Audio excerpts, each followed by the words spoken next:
The Vakari Empire had long considered itself the galactic pinnacle. For millennia, theirs was a civilization of unrestrained territorial expansion. Their cutting-edge technology and strategic intelligence guaranteed supremacy. The history of countless star systems was written in the blood of their relentless conquest. Every victory strengthened their belief that they were the galaxy's rightful rulers. The Vakari looked upon other species with a mixture of contempt and amusement. To them, others were nothing more than obstacles to overcome or tools to exploit.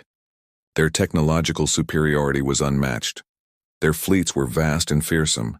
Their belief in their own invincibility was unshakable. Inside the opulent halls of the Vakari High Council, galactic politics had become little more than sessions of self-congratulation. Each new conquest was celebrated not just as a triumph, but as proof of destiny. Proof that the Vakari Empire was the universe's most dominant force. It was in this setting that they first learned about Earth, a small, unremarkable planet on the fringes of a spiral arm. To the Vakari it was nothing, a backwater world inhabited by a species barely worth the term sentient. The idea that these primitive humans could ever pose a threat to the Vakari Empire? Absurd. When Earth first reached out cautiously, seeking membership in the galactic community, the Vakari responded as expected, with laughter. Human diplomats were treated as curiosities, their naivety barely concealed by the snide amusement of the Vakari ambassadors. Earth held no strategic interest, no resources of note, no presence worth acknowledging. Humanity's efforts were dismissed as a child dressing up in adult robes, cute, but ultimately meaningless. Their ridicule wasn't limited to diplomatic circles. Vakari media frequently portrayed humans as bumbling fools, hopelessly outmatched by the complexities of interstellar life. Vakari scholars scoffed at Earth's technology, their military a joke. The idea that Earth could ever challenge the Vakari Empire was a punchline among the elite. But then things began to change. Earth's capabilities started to grow, slowly, but undeniably. And while most Vakari still saw them as insignificant, some began to notice the pattern. Humanity wasn't backing down. They were persistent, stubborn, and worst of all, they were making progress. The High Council grew annoyed. What was this insect doing buzzing around their throne? Reports came in of Earth's technological leaps, still considered laughable by many, but some felt insulted. Eventually, annoyance turned to action. Not out of fear, no, the Vakari would never admit to that. This was about putting humanity back in its place, a show of power meant to remind the galaxy who its true rulers were. The decision was made. A preemptive strike. Crush Earth swiftly, publicly. The Vakari fleet mobilized. Thousands of ships. Colossal dreadnoughts, agile fighters, all armed with the latest Vakari weaponry. The skies shimmered with the movement of the war machine as a tide of death surged toward Earth. Commanders were confident this would be a flawless victory, lesson, not a war. One that would restore the natural order and silence this nuisance forever. The assault began with precision. Energy weapons rained down from orbit. Earth's early warning systems lit up, struggling to respond as cities, installations, and defenses were bombarded.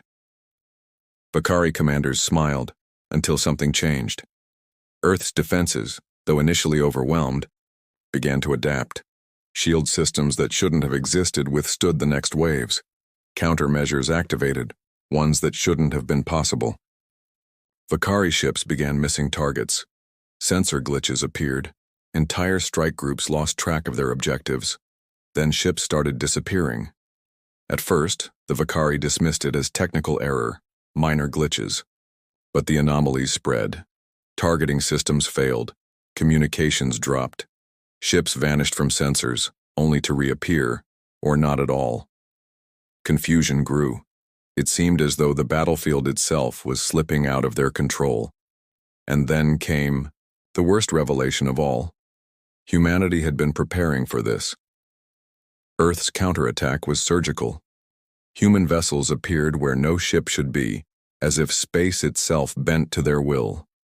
They struck hard, with firepower that rivaled the Vakari's own, then vanished again, leaving only burning wreckage in their wake. Vakari command ships, their nerve centers, were hit first.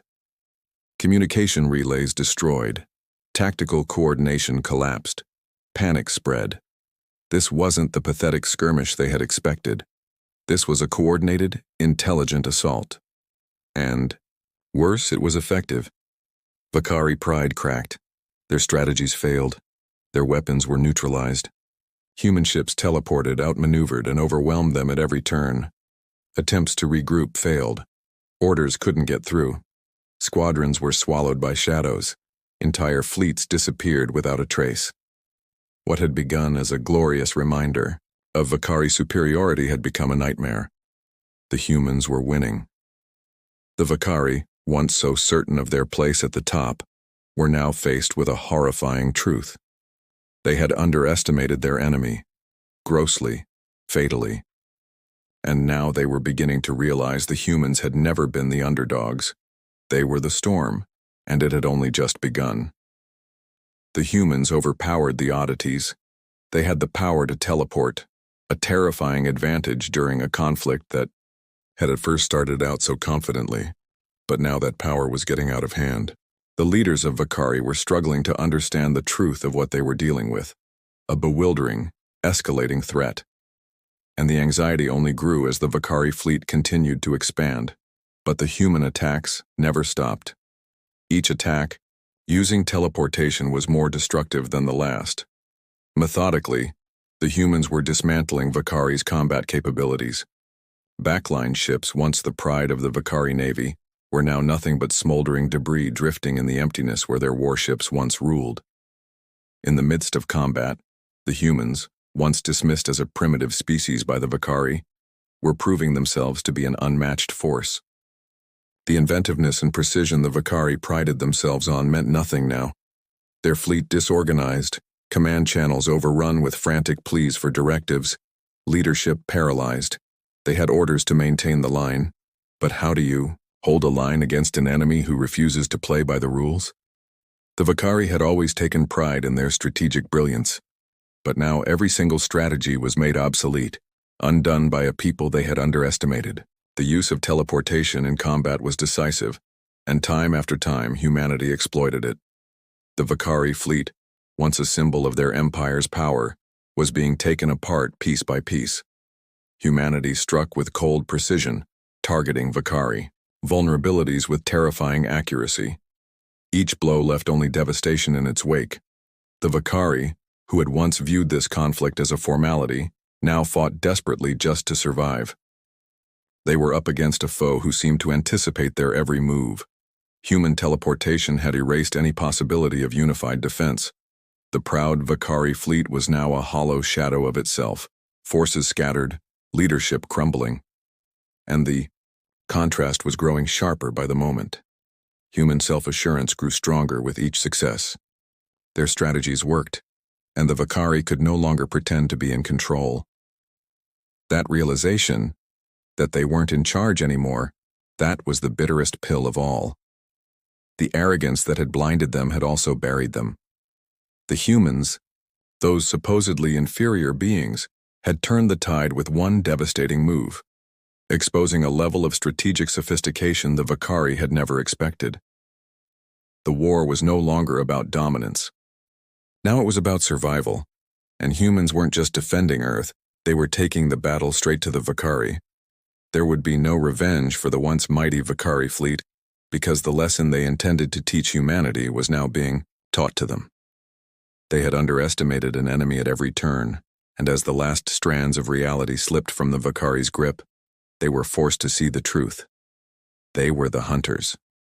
Now, they were the hunted. The humans used teleportation, not just as a tool, but as a doctrine, and the Vakari were paying the price for their arrogance. What began as a demonstration of power had become a desperate fight for survival, because the human fleet wasn't just holding the line, they were dominating the battlefield. The crucial blow had landed. Vakari forces were bewildered, scattered, rendered useless. And now humanity was ready to strike the final blow. The order was given, and in a terrifying display of coordination, human ships executed a series of pinpoint attacks. Each strike flawless, each move calculated, every shot precise. The Vakari's strongest ships, dreadnoughts that once ruled the stars, were torn apart by firepower that seemed to come from every direction.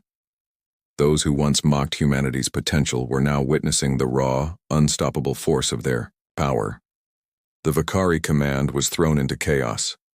Every attempt to reorganize was met by another catastrophic attack. The human fleet moved like ghosts, appearing from the void, striking, and vanishing again. Vakari supremacy had become a graveyard, their empire reduced to ruins, their confidence crushed. At last, the leadership of Vakari made the only decision they could: retreat.